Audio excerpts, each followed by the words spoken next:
ఇశ్రాయేలు వంశం అంతా కూడా సైన్యములకు అధిపతి యెహోవా ద్రాక్ష తోట ఎట్లుండాలంటే ద్రాక్ష ఎట్లుండాలంటే శ్రేష్టమైనదిగా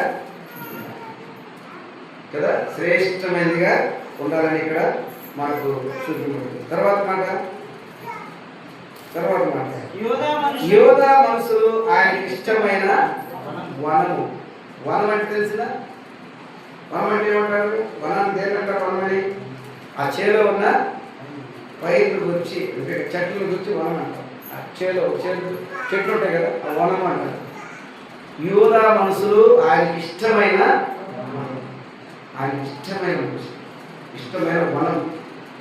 ఒక చెట్టు ఉంది, అది మంచి ఫలాలు వస్తున్నప్పుడు ఆ చెట్ల గురించి ఆయన కీర్తిస్తాడు. ఆ చెట్ల గురించి మనం చెట్టుని వేసి ఆ చెట్ల గురించి మనం ఎన్నో చెప్తాం కదా, నా చెట్టు అట్ట, నా చెట్టు ఇట్ట, నా చెట్టు ఇట్ట కాయలు కాస్తుంది, ఎంత రుచికర కాయలు చెప్తాం కదా. యోధా మనసు ఆయనకి ఇష్టమైన వనం. మరి ఈరోజు ఆరాధన పితరులు చాలా మంది వారి జీవితాల్లో వారు చేయ పనులు దేవునికి ఇష్టంగా లేవు. అయితే వాళ్ళు ఆయన అనేక ఇష్టలుగా ఉండగలుగుతారు. ఇష్టంగా లేవంటే ఏం కాయలు రాసినట్లు తీయండి. ఏప్రిల్ రాసిన పత్రిక 5వ అధ్యాయం, ఏప్రిల్ రాసిన పత్రిక 6వ అధ్యాయం 6 చూడండి 6-7 ఎట్లనగా భూమి తన మీద తరచుగా కురి వర్షము త్రాగి ఎవరి కొరకు వ్యవసాయం చేయకుండా వారికి అనుకూలమైన పైరులను ఫలించు దేవుని ఆశీర్వచనము పొందును. ఇప్పుడు భూమి కూడా కలిసింది ఇక్కడ, పైరే కాదు. భూమి అంటే ఆధ్యాత్మికంగా మనిషి యొక్క హృదయము. వర్షం అంటే భూమి మీద కురి వర్షం అన్నాడు కదా, భూమి బాహ్యపరంగా పెట్టండి. భూమి ఆధ్యాత్మికంగా హృదయము. తరచుగా కురి వర్షము అంటే ఏంటి? నిత్యం వింటున్నారు కదా మీరు, వారానికి 4 రోజులు 5 రోజులు. ఏంటది? వాక్యమే. ఈ వాక్యం వింటున్నటువంటి నీవు నేను ఎలాంటి ఫలం ఫలించాలంట? దేవునికి అనుకూలమైన పైరులను ఫలించు దేవుని ఆశీర్వాదము పొందాలి.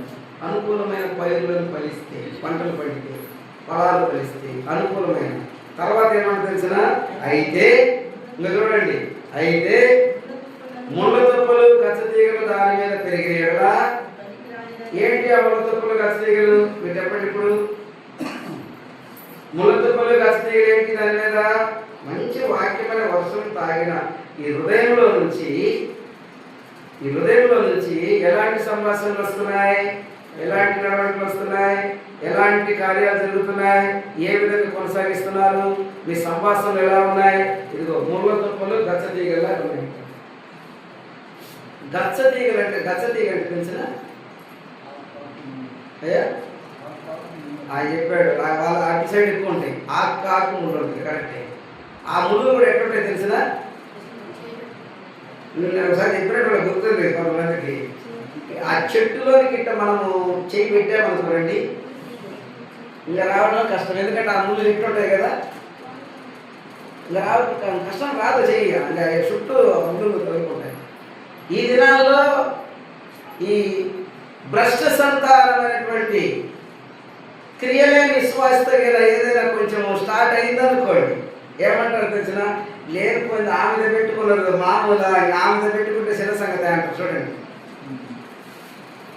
తెలుగులో స్పష్టంగా అంటారు, ఏమో తగిలించుకున్నారు ఇంకేడు అంటారు. చూడండి, అట్ట ఈ సంభాషణ అర్థమవుతుందా? విశ్వాసంలో లాంటి వారు లాంటి వారు ఉంటున్నారు. ఎట్లుంటున్నారంటే ముళ్ళ తుప్పలాగా, గచ్చ పొదలులాగా. ముళ్ళ తుప్పలు, గచ్చ పొదలు ఏమైతే తెలిసినా మత్తయి సువార్త 3లో యోహాను గారు ప్రకటించాడు స్పష్టంగా, మంచి ఫలములు ఫలించని ప్రతి చెట్టు నరకబడి బయట పారవేయబడును. అంతేగా వ్యవసాయం చేస్తున్నారు. ఆ వ్యవసాయంలో తగిన వేసిన చెట్లు వేరు, ఆ చెట్లు మంచి పొలం ఫలించలేదు కాబట్టి వచ్చే సంవత్సరానికి ఏం చేస్తారు వీళ్ళు? ఆ వ్యవసాయకుడు శుభ్రంగా కొట్టించి బయట పారేస్తారు. బయట పారేసిన తర్వాత ఏం చేస్తారు? దాన్ని ఎత్తకపోయి రూమ్లో పెడతారా? శుభ్రంగా కాల్చేస్తారు. ఇక్కడ ఏమన్నాడు? అయితే ముళ్ళ తుప్పలు గచ్చ తీగలు దాని మీద పెరిగిన ఎడల అది పనికిరానిది విసర్జింపబడి శాపము పొందదగినదను, తుదకని కాల్చివేయబడి. అనుకూలంగా ఇష్టపడి మనస్సు పెట్టి తన ఆలోచన ప్రకారంగా ఏర్పాటు చేసుకున్నటువంటి ఆ చెట్టు విషయంలో, ఆ ఫల విషయంలో చూస్తే చూడండి, యెషయా గ్రంథంలోనే 5వ అధ్యాయంలో మాట చూస్తాం. యెషయా గ్రంథం 5వ అధ్యాయంలో అదే భాగంలో మంచి ఫలములు ఫలించడానికి ఆశపడి ఉండగా చూడండి ఇక్కడ ఏమంటున్నాడో తెలిసిన ఉన్నాడు మాట 7వ వచనానికి, ఆయన న్యాయము కావాలని చూడగా బలత్కారము కనబడెను, నీతి కావాలని చూడగా న్యాయం కావాలని ఏమన్నాడు? ఆయన న్యాయం కావాలని చూడగా ఏం కనపడుతుంది? ఎక్కడ కనపడుతుంది? ఇశ్రాయేలు వంశంలో దేవుడు నమ్ముకున్న ప్రజల మధ్య మంచి చేయాల్సి ఏం చేస్తున్నారు? ఇప్పుడు మంచి చేయడం లేదు. నిజాన్ని అనుసరించాల్సిన వాడు నిజం అనుసరించడం లేదు. నీ ద్వారా వాక్యం నిరర్థకమైతున్న సంగతి నీకు అర్థం కాకుండా లేదు. కాబట్టి నీలో నుంచి రావాల్సిన ఫలాలు ఏంటి అంటే ఇక్కడ కనపడుతున్నాయి. న్యాయం కావాలంటే అన్యాయం కనపడుతుంది, బలత్కారం కనపడుతుంది. నీతి కావాలంటే రోదనము కనిపిస్తా ఉంది. ఇది విశ్వాసుల జీవితాలకు ఏ రూపంలో కూడా తగదు. వింటున్నారు చాలా దినాల నుంచి వాక్యం వింటున్నారు, ప్రార్థన చేస్తున్నారు. బైబిల్ చెప్తుంది నువ్వు ప్రార్థన చేస్తున్నావు, వాక్యం వింటున్నావు, కానీ కొన్ని మక్కలు కనపడుతున్నాయి అంటున్నాడు. ఆ మక్కలు తీసేసుకోవాలి కదా, విడిచిపెట్టాలి కదా. విడిచిపెడితే సమాజం ఒప్పుకోదు. సమాజం ఒప్పుకోదు. విడిచిపెడితే వాళ్ళు అటు చేస్తే మనం ఎందుకు ఇటు చేయకూడదు? అది చేయకపోతే నలుగురు ఏమనుకుంటారు? ఏమనుకుంటేది ఏ రోజు కాదు తెలిసేది, ఎవరో తెలుస్తుంది నీకు ఏమనుకుంటే. అర్థమైందా? వాక్యం చెప్తుంది దేవుని మాట్లాడకుండా మనుషులను ఆధారం చేసుకొని మనుషుల మీద మనసు పెట్టి మనుషుల ఆలోచన ప్రకారం చేస్తే నువ్వు ఎక్కడ నిలబడతావు? రేపు నువ్వు ఎక్కడ ఉంటావు? నువ్వు నిర్దోషిగా ఉంటావా? ఉండలేవు. దోషిగా ఉంటావు. దోషికి దేవుని రాజ్యంలో అవకాశము లేదు. నీ పనులు, నీ క్రియలు. మళ్ళా చెప్తున్నాను, పౌలు గారు చెప్పాడు కొరింథీలో, పూర్ణమైనది వచ్చినప్పుడు పూర్ణం కాదు వెళ్ళిపోతారు. ఇప్పుడు ఇంకా పూర్ణులు ఎప్పుడు అవుతారు? మీరు ఒకరిని చూసి ఒకరు పడిపోయేది, ఒకరిని చూసి ఒకరు బలహీనయ్యేది తప్ప నిలబడేవారు. ఎందుకంటే నిలబడే అనే మాట వచ్చినందుకు ఒక మాట మనం చూస్తాం. ఎక్కడంటే యెషయా గ్రంథం 4:7 నిలబడే అనే మాటకి సియోనులో శేషించిన వారికి యెరూషలేములో, వింటున్నారా? సియోనులో శేషించిన వారికి, యెరూషలేములో నిలబడిన వారికి, అనగా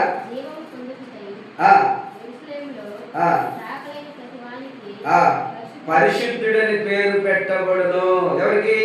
శేషించిన వారికి, నిలబడ్డ వారికి. ఈనాడు శేషించుట లేదు, నిలబడుట లేదు. ఎట్టవుతుంది? ఎలా చేసుకుంటారు? దేవుని రాజ్యంలో వారసులే ఎలా అవుతారు మీరు? శేషించుట ఎవరి నుంచి? వారిలో నుంచి. అయితే పేతురు గారు ఈ మాటను మనకేం చెప్తారంటే, మీరు చెప్పండి గట్టిగా, మీరు ఎవరు వాళ్ళు? మీరు పలికే మాట పలికారు చూడండి. ఎవరు వాళ్ళు? ఎవరు? అవును, చెప్పాడు ఆయన ఖచ్చితంగా. అట్ట కాదు, అన్నీ కావాల్సిందే. ఏ ఆలోచన, దేవునికి దూరమైన ప్రతి ఆలోచన, దేవుడు చెప్పని అన్ని చేయాలా, సాయంత్రానికి తండ్రి దేవుడు అనాలా. జాగ్రత్త. ఏం రాయబడింది ఇక్కడ? ఏం చూసాం ఇప్పుడు? Hebrews 6లో ఏం చూసాం? 22:22లో ఏం చూసాం? జ్ఞాపకం పెట్టుకోండి. ఒక దినం ముందు చాలా ఇబ్బంది నెత్తికి వస్తుంది. ఎక్కడికి పోతావు? ఎక్కడ దాక్కుంటావు? ఎక్కడ దాక్కుంటావు? ఈ భూమి మీద మోసపరమైన ఆలోచనలు, మోసపరమైన నడవడికలతో, మోసపరమైన క్రియ చేత అటు ఇటు పట్టులాడతావు. తర్వాత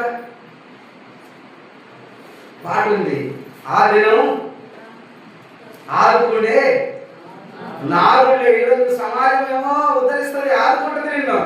ఒక దినం ఒంటరి అవుతావు. ఆదుకుంటే నారు లేడు, ఉన్నవాడేదో చెప్పిన మాటలు వినడం లేదు. జాగ్రత్త. చూడండి మాట ఎంత అద్భుతంగా ఉంది కదా.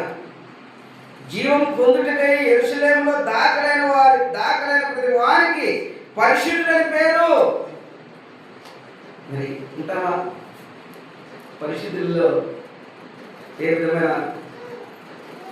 విధమైన దోషము, కలత, అపవిత్రత, కొరత, కొదువ, కొండాలు ఏముండవు. వారి జీవితం ప్రత్యేకంగా ఉంటుంది. రాయబడింది, శేషించిన వారు నిలబడ్డవారు. వారికి నిలబడ్డవారు యథార్థం కొరకే నిలబడేవారు, నిజం కొరకు నిలబడ్డవారు, ఖచ్చితంగా జీవించేవారు, సత్యం కొరకు నిలబడ్డవారు. వారికి ప్రత్యేక పేరు ఏంటంటే పరిశుద్ధుడు.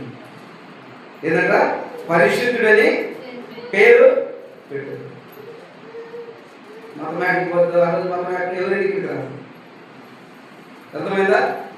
సరే, ఇంకొక మాట మనం ఏం చూస్తున్నాం ఇక్కడ ఇర్మియా గ్రంథంలో చూస్తే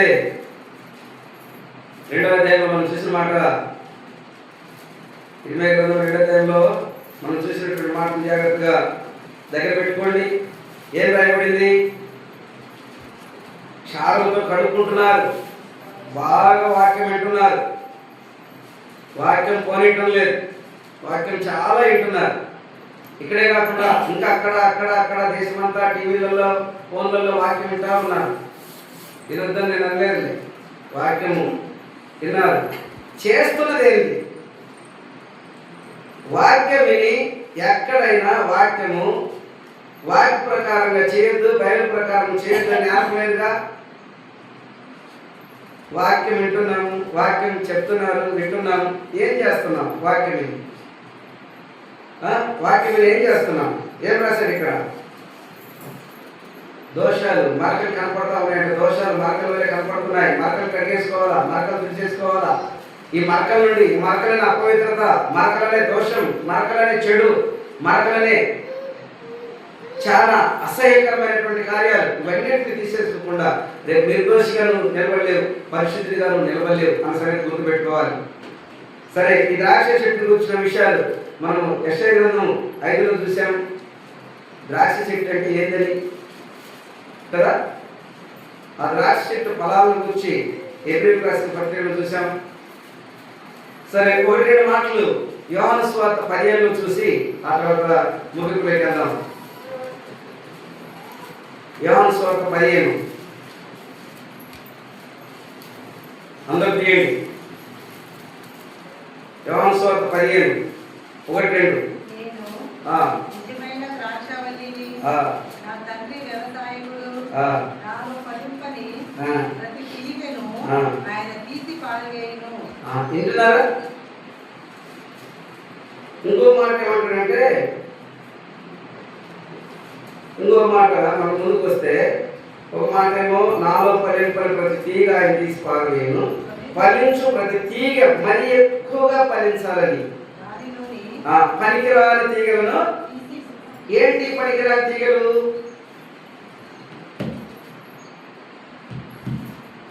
పనికిరాని తీగలు ఏంటి? మీరందరూ నా వైపు చూడండి, మాట్లాడాలి. పనికిరాని తీగలు ఏంటి?